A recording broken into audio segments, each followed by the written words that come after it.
We heard about another reversal tonight, this one about a controversial new airport screening policy which put people wearing religious headgear through an extra layer of security.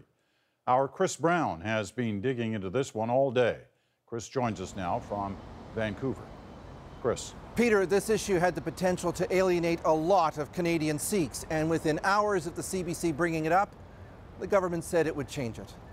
Raj Hundal is a frequent flyer with a Nexus card, and that means he's already been deemed a very low security risk. Except now, every time he goes through airport screening in Canada, he's tested for explosive residue because he wears a turban. It's highlighting to the general public that the people that look like me are security threats. The Canadian Air Transport Security Authority, CATSA, changed the rules 2 months ago so that after initial screening, now anyone who doesn't remove a hat or headgear has to submit to a secondary check.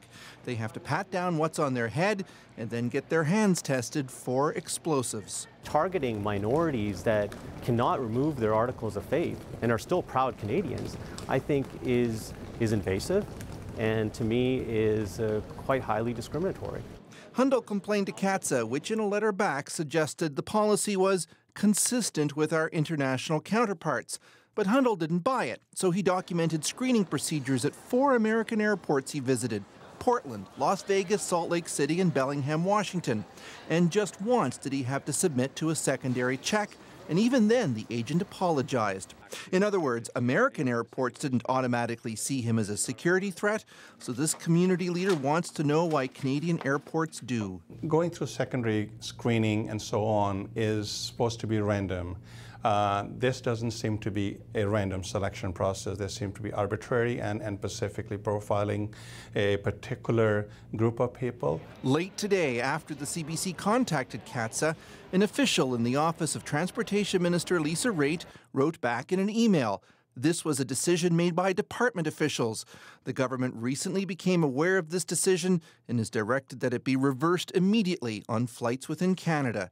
This security analyst says the premise behind singling out turban wearers is fundamentally flawed. The way to do it is to simply treat everyone the same.